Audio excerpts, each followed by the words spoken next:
Assalamualaikum warahmatullahi wabarakatuh. Halo, selamat pagi adik-adik semuanya. Bertemu lagi ya bersama Kak Vista. Bagaimana kabar kalian hari ini? Kakak harap kalian dalam keadaan baik dan sehat selalu ya. Adik-adik, apakah adik-adik sudah siap untuk belajar hari ini? Kalau sudah siap untuk belajar, jangan lupa ya disiapkan buku dan alat tulisnya. Kemudian sebelum belajar, kita diwajibkan untuk berdoa terlebih dahulu agar belajar kita dapat dimudahkan. Amin. Dan mari kita belajar dengan penuh semangat. Adik-adik, kali ini kita akan belajar tema 5 pengalamanku, subtema 4 pengalamanku di tempat wisata, pembelajaran 5. Baik, langsung saja ya kita mulai belajarnya. Beni pergi ke Papua bersama Edo. Keluarganya bermusyawarah. Akhirnya keluarga sepakat pergi ke Raja Ampat. Musyawarah merupakan contoh sikap yang baik karena sesuai dengan sila keempat Pancasila. Jadi adik-adik, di situ ada gambar Raja Ampat ya. Gambarnya seperti itu. Sangat indah bukan? Raja Ampat ini adalah tempat wisata yang sangat terkenal dari Papua. Jadi di sini adik-adik kalau kalian menyelam di lautnya, banyak sekali terumbu karang yang sangat indah dan banyak sekali jenis ikannya. Jadi di sini kita lihat ya bahwa perairannya itu sangat jernih dengan warna biru dan sedikit warna hijau yang membuat wisata tersebut menjadi sangat indah. Ini adalah wisata Raja Ampat dari Papua yang termasuk dalam wilayah Indonesia. Nah, adik-adik, dari cerita tadi menceritakan musyawarah itu merupakan contoh sikap yang baik ya karena sesuai dengan sila keempat Pancasila. Nah, sekarang kita akan mengulang kembali tentang sila keempat Pancasila. Adik-adik masih ingat kan bunyi sila Pancasila yang keempat itu apa? Masih ingat kan? Yaitu kerakyatan yang dipimpin oleh hikmat, kebijaksanaan dalam permusyawaratan dan perwakilan yang dilambangkan dengan gambar kepala banteng. Nah, adik-adik, perilaku yang mencerminkan sila keempat adalah musyawarah. Masih ingat ya musyawarah itu apa? Melakukan pembahasan secara bersama-sama untuk menyelesaikan suatu masalah. Lalu perilaku yang kedua yaitu menghormati pendapat orang lain. Dan yang ketiga yaitu menghargai orang lain. Nah, lalu yang selanjutnya yaitu contoh penerapan sila keempat Pancasila di tempat wisata. Itu apa saja sih? Contohnya yang pertama, kalau kalian bermusyawarah dengan keluarga kalian untuk memilih tempat wisata yang ingin dikunjungi. Lalu bisa juga bermusyawarah menentukan jadwal kunjungan di tempat wisata. Lalu yang ketiga, bermusyawarah memilih makanan atau tempat membeli oleh-oleh. Dan yang terakhir yaitu mendengarkan dan menghargai pendapat orang lain. Itu juga merupakan contoh penerapan sila keempat Pancasila di tempat wisata ya adik-adik. Nah, di sini kakak akan memberikan contoh sikap yang mencerminkan sila keempat Pancasila di kehidupan sehari-hari. Contohnya itu seperti di keluarga, di sekolah, dan yang terakhir di masyarakat. Nah, yang pertama yaitu dalam keluarga atau di keluarga. Contoh sikap yang mencerminkan sila keempat Pancasila yaitu yang pertama, memutuskan sesuatu bersama keluarga. Yang kedua, tidak memaksakan pendapat anggota keluarga yang lain. Lalu yang ketiga, mematuhi hasil musyawarah bersama anggota keluarga. Dan yang terakhir, meminta izin kepada orang tua apabila ingin keluar rumah. Nah, yang selanjutnya yaitu contoh sikap yang mencerminkan sila keempat Pancasila di dalam sekolah atau di sekolah. Nah, contoh sikap yang mencerminkan sila keempat Pancasila di sekolah itu yang pertama ada memilih ketua kelas secara bermusyawarah. Yang kedua, menghormati hasil keputusan dalam pemilihan ketua kelas. Yang ketiga, jika terjadi perselisihan di sekolah, maka diselesaikannya dengan cara bermusyawarah. Yang terakhir, tidak memaksakan pendapat teman.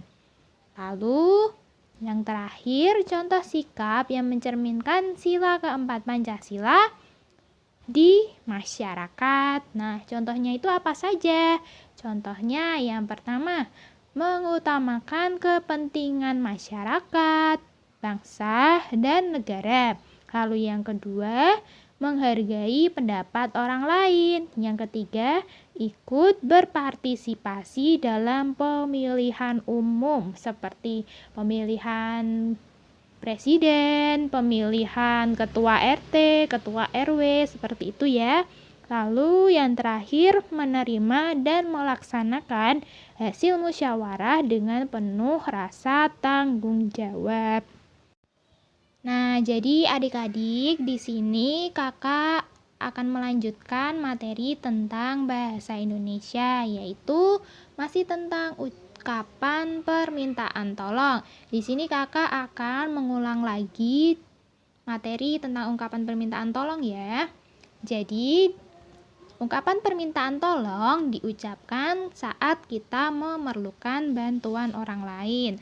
Contohnya seperti saat kita terkena musibah atau ada hal-hal yang tidak bisa kita lakukan sendiri dan harus membutuhkan pertolongan atau bantuan dari orang lain. Nah, lalu bagaimana cara meminta tolong yang baik kepada orang lain agar orang tersebut mau membantu kita? Nah, caranya itu ketika meminta bantuan kepada orang lain, sebaiknya diucapkan dengan sopan, santun, dan lembut, yaitu dengan diawali kata tolong, maukah, dan dapatkah. Kalau kita meminta tolongnya dengan cara seperti itu, dengan sopan, santun, dan lembut, pasti orang mau membantu kita. Nah, kalau kita meminta tolongnya dengan kasar dan marah-marah, pasti orang lain tidak akan mau dan tidak jadi menolong kita. Setelah kita ditolong, jangan lupa untuk mengucapkan terima kasih. Nah, selanjutnya di sini ada sebuah percakapan. Percakapan antara Edo dan abangnya atau kakaknya ya. Nah, Bang, bolehkah meminta tolong? Boleh, meminta tolong apa, Dik? Bang, Edo ingin berlomba lompat palang. Apakah abang mau menjadi jurinya?